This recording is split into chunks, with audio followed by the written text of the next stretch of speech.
Mesdames et messieurs, chers membres du jury, chers spectateurs, bonsoir. Le missile qui te tombera dessus, tu n'entendras pas son vacarme. Tu seras déjà mort. C'est ce qu'on m'a appris, enfant, pour m'aider à dormir au milieu de bombardements. Je m'appelle Fares, j'ai 18 ans, et pendant 13 ans, j'ai vécu à Gaza, en Palestine. Un endroit où l'innocence des enfants, des familles, des vies humaines a été réduite à l'état de chiffres. Des vies sacrifiées dans un conflit qui semble sans fin. Avant de poursuivre, laissez-moi vous poser une question. Combien de morts faut-il pour que le monde agisse? Combien de souffrances, de drames, de larmes faut-il verser pour que l'indifférence cesse et que la solidarité humaine prenne le dessus? Il est facile de parler de guerre quand elle est loin de nous, mais il est difficile de rester indifférent quand les souffrances humaines sont à nos portes. Je voudrais commencer par partager avec vous ce que j'ai vécu. Avant de venir en Belgique en novembre 2019, j'ai été témoin de plusieurs guerres. À Gaza, les bombardements faisaient déjà partie de mon quotidien d'enfant. Pourtant, une guerre reste gravée dans ma mémoire plus que les autres. Celle de 2014, la plus violente, la plus dévastatrice et sans doute la plus marquante de ma vie. Durant cette guerre-là, une mosquée située à 100 mètres de chez moi a été bombardée. Je me souviens encore du bruit, du souffle de l'explosion, des fenêtres qui tremblaient et de la poussière qui a envahi la pièce. Je revois les larmes de ma mère, les yeux plats de terreur de mes sœurs et mon père qui essayait désespérément de nous calmer en nous répétant « Ne paniquez pas, tout ira bien ». Mais au fond de lui, je savais qu'il ne croyait pas un mot de ce qu'il disait. Le pire, c'était la nuit. La nuit tombait et l'obscurité accentuait notre terreur. C'était encore pire lorsque l'on n'entendrait rien, quand le silence préfigurait une explosion imminente. Les bombardements s'intensifiaient à chaque heure qui passait. Que faisions-nous alors? Nous nous regroupions dans un coin de la maison, nous serrant les uns contre les autres, non pas pour nous protéger au cas où nous serions bombardés, mais pour mourir ensemble. Il n'y avait plus de sécurité, plus d'espoir, juste la peur et le fait de s'accrocher les uns aux autres, comme pour se donner un semblant de chaleur humaine. Ces scènes sont ancrées en moi comme des cicatrices invisibles. Et je suis ici pour vous en parler parce que, contrairement à beaucoup, j'ai eu la chance de survivre. Ce n'est pas le cas du millier de Palestiniens. Ce n'est pas le cas de ceux qui n'ont pas eu cette chance de quitter Gaza, qui n'ont pas eu cette chance de se reconstruire ailleurs.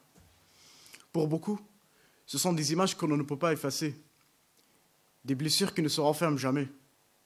C'est pour eux que je suis ici, pour leur donner une voix, un visage, parce qu'en étant là, j'ai une responsabilité, celle de témoigner.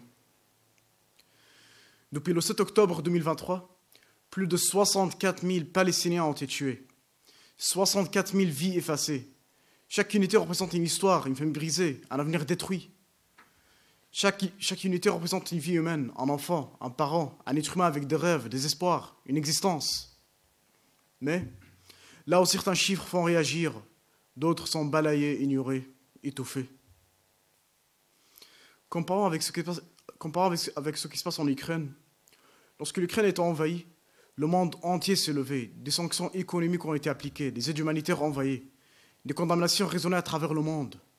Le monde entier s'est réuni pour défendre une nation, pour protéger des vies humaines. Mais pour Gaza, rien. Pour Gaza, des mots, des promesses d'aide, des excuses. Mais la réalité, c'est qu'il n'y a pas d'action concrète. Il y a des résolutions, des discussions, des débats interminables, mais rien qui n'arrête les bombes, rien qui n'arrête la souffrance. Pour Gaza, le silence est assourdissant. Pourquoi cette différence? Pourquoi certains crimes génocidaires suscitent-ils une mobilisation globale, tandis que d'autres sont ignorés? Le silence sur Gaza n'est pas le fruit de l'ignorance, mais de l'indifférence délibérée. Le droit international, qui devrait protéger chaque être humain, semble être appliqué de manière sélective, selon des critères politiques, économiques, géopolitiques. Il ne s'agit pas ici de minimiser la souffrance ukrainienne. Il ne s'agit pas de hiérarchiser la souffrance. Il s'agit de poser une question simple. Pourquoi le droit international n'est-il pas appliqué de manière équitable? Pourquoi la Palestine est-elle l'exception? Pourquoi des vies humaines sont-elles traitées différemment selon leur origine, leur couleur de peau, leur religion? Pourquoi l'ONU, les grandes puissances, les dirigeants mondiaux ferment-ils les yeux sur un massacre en cours?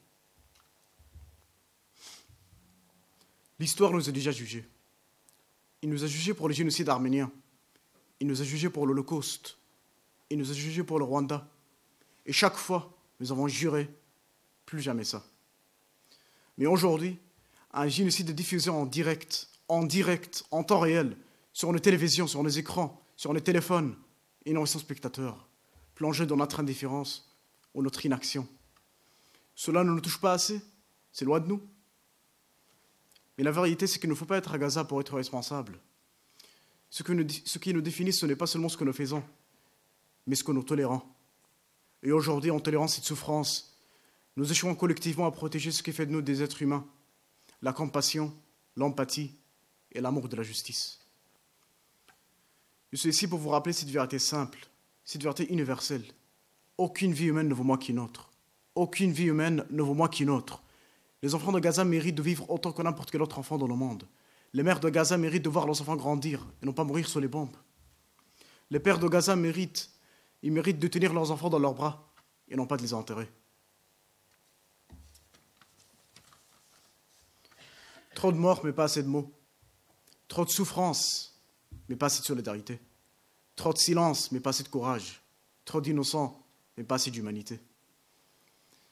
Je vous le demande, combien d'enfants doivent encore mourir pour qu'on ne désire enfin assez?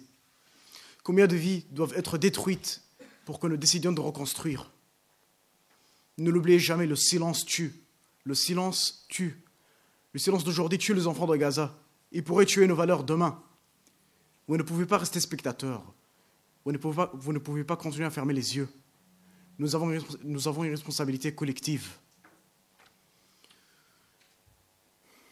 Je vous laisse avec ces mots, en espérant qu'ils trouvent un écho dans vos pensées et vos actions. Ce n'est qu'ensemble, en unissant nos voix, que nous pourrons briser ce silence et faire entendre la vérité. Merci.